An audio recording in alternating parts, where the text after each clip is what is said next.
Welcome to our NG coaching and nursing updates. So, good afternoon.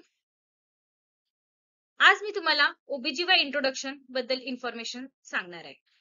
तर OBGY stand for obstetric and gynaecology, a combined medical speciality that focus on women's reproductive health. म्हणजेच की OBGY म्हणजे obstetric and gynaecology. Introduction of gynecology.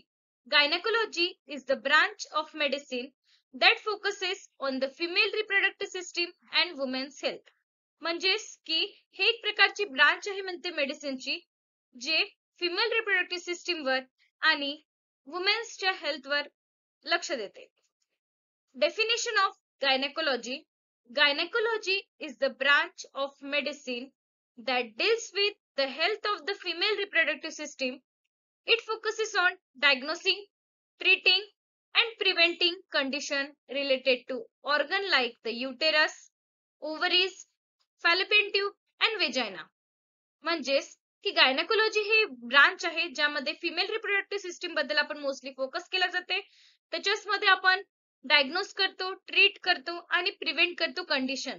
अशी condition जे युटेरसशी related आहे, ओव्हरीजशी related आहे, फॅलोपियन ट्यूबशी रिलेटेड आहे आणि वेजाइनाशी रिलेटेड आहे.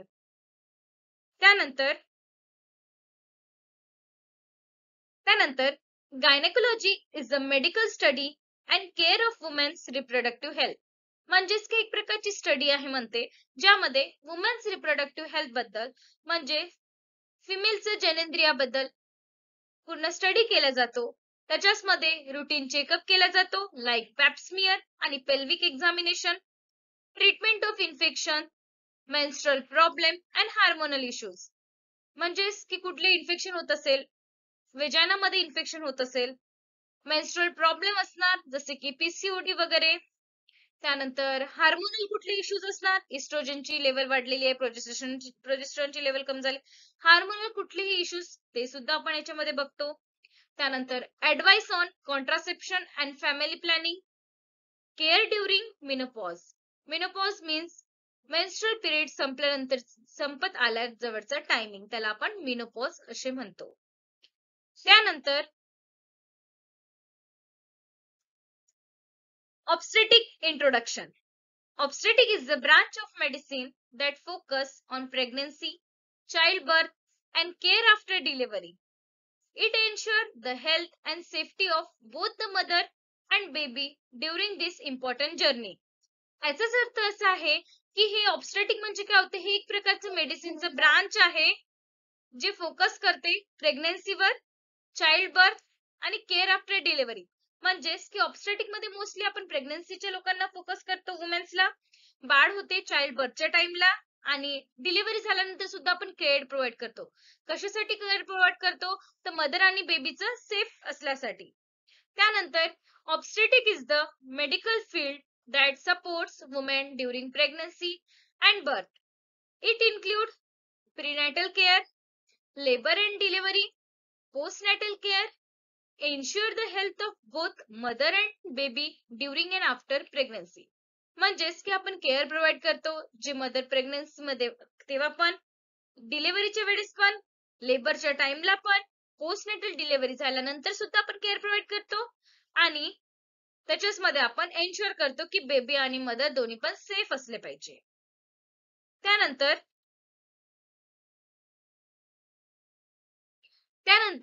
फिमेल रिप्रोडक्टिव्ह सिस्टीम बघूया. फिमेल रिप्रोडक्टिव्ह सिस्टीम 3 मध्ये डिवाइड आहे. Primary sex organ, secondary sex organ, त्यालाच आपण ऍक्सेसरी सेक्स ऑर्गन असे म्हणतो, आणि थर्ड असते एक्सटर्नल सेक्स ऑर्गन. तर प्रायमरी सेक्स ऑर्गन मध्ये येते ओव्हरी, जी की 2 पेअर असतात, एकच पेअर असते त्याची, म्हणजेच की ओव्हरी मध्ये 2 असतात. Okay, 1 pair it means 2 ovaries. Secondary sex organ मध्ये येते fallopian tube, uterus, vagina, Bartholin gland. External genital sex organ मध्ये येतं vulva, labia majora, labia minora, vestibule, mons pubis, mammary gland. So external genital area, त्यामध्ये आपण बघू की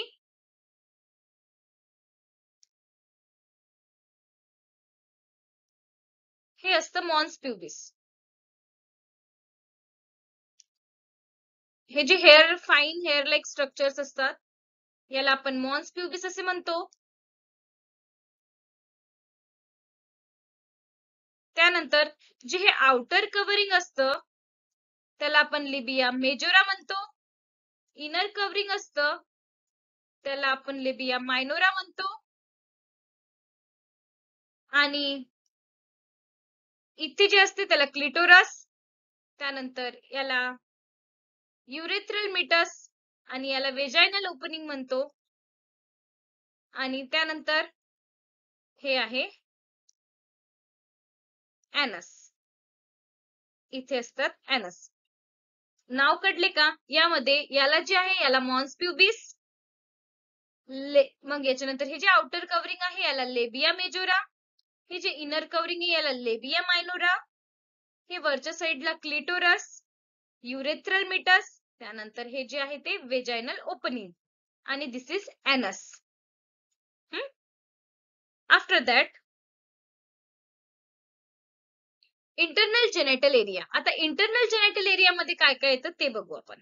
internal genital area मध्ये दिस is वेजायना. आता एक्सटर्नल मध्ये आपण वेजायनल ओपनिंग बघितलं होतं. तर हे वेजायना स्टार्ट होतं, हे वेजायना.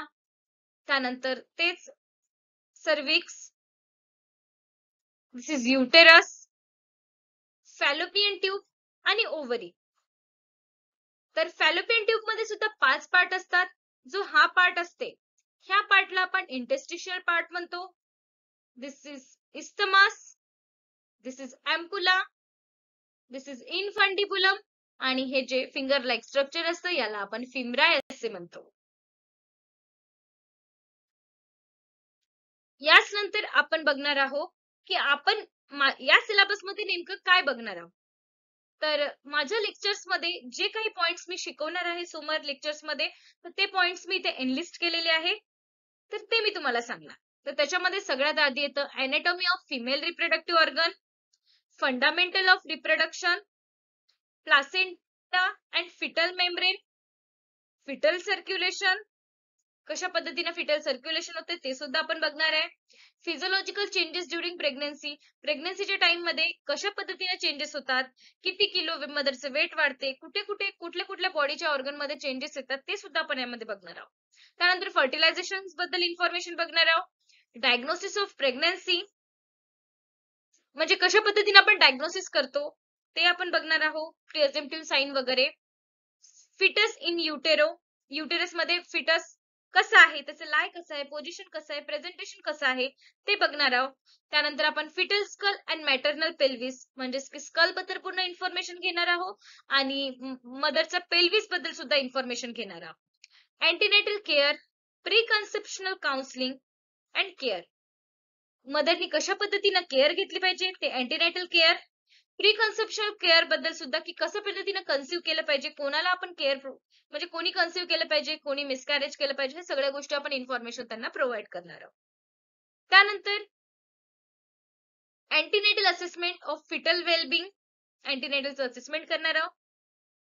Prenatal genetic counselling, screening and diagnosis, prenatal genetic counselling देणार. त्यानंतर स्क्रीनिंग करणार, डायग्नोसिस करणार.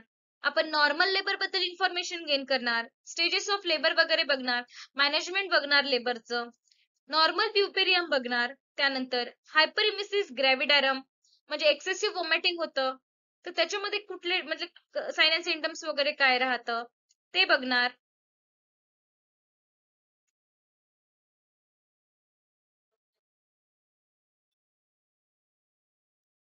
त्यानंतर हिमोरेज इन अर्ली प्रेग्नन्सी म्हणजेच की अँटीपार्टम हिमोरेज आपण म्हणू शकतो ते. त्यानंतर ॲबॉर्शनचे types, multiple pregnancy, multiple pregnancy मध्ये ट्विन्स प्रेग्नन्सी म्हणू शकतो आपण. त्यानंतर amniotic fluid disorder, abnormalities of placenta and cord, hypertensive disorder in pregnancy जे की आपण PIH म्हणू शकतो, pregnancy induce hypertension, pre eclampsia, अँटीपार्टम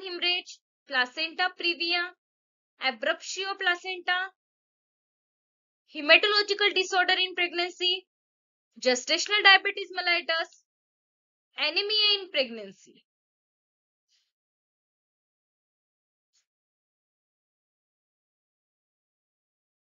त्यानंतर आपण बघणार gynaecological disorder in pregnancy, preterm labour and birth, preterm rupture of the membrane, post maturity, intrauterine fetal death, complicated pregnancy, pregnancy and prior cesarean delivery. म्हणजे कुठले कुठले women's मध्ये आपण caesarean delivery करतो, कुठल्या कुठल्या कंडिशन मध्ये आपण सिझेरियन डिलिव्हरी करतो ते सुद्धा आपण बघणार. कॉन्ट्रॅक्टेड पेल्विस म्हणजे सीपीडी, अशा कंडिशन मध्ये मोस्टली आपण सिझेरियन डिलिव्हरी करतो, तर ते का करतो तर ते सुद्धा आपण बघणार. Abnormal uterine action, precipitated labour, complicated labour, malposition, malpresentation, cord prolapse, prolonged labor, obstetric labor, dystocia means abnormal labor, dystocia caused by fetal anomalies. Again we will see, अजून आपण असं बघणार आहे की complication of third stage of labour, कुठले कुठले complications येतात third stage of labour मध्ये, postpartum haemorrhage, injury to the birth canal, त्यानंतर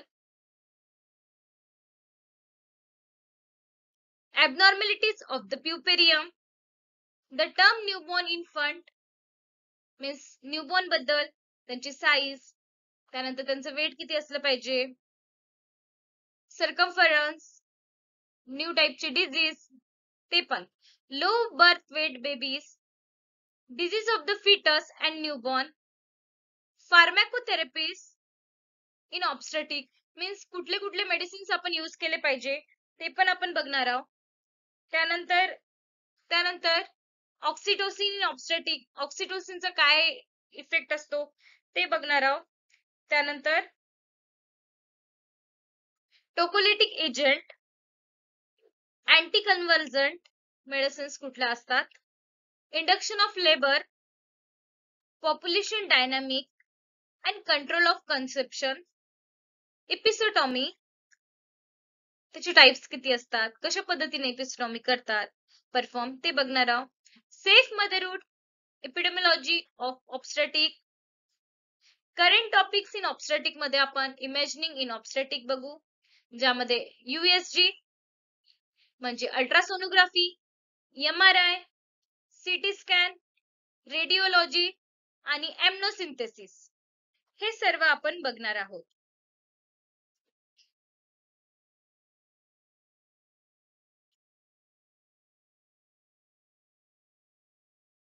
लास्ट मध्ये इतकंच म्हणणार की दिस ऑल व्हिडिओज, जे हा पूर्ण व्हिडिओ आहे तो युजफुल आहे ANM, GNM, BSc, MSc nursing सगळ्या स्टुडंटसाठी. जर तुम्हाला कोणता व्हिडिओ पाहिजे असेल, कुठल्या टॉपिकवर तुम्हाला समजलं नसेल तर कमेंट करा, सबस्क्राईब करा आणि लाईक करा माझ्या चॅनलला. थँक्यू.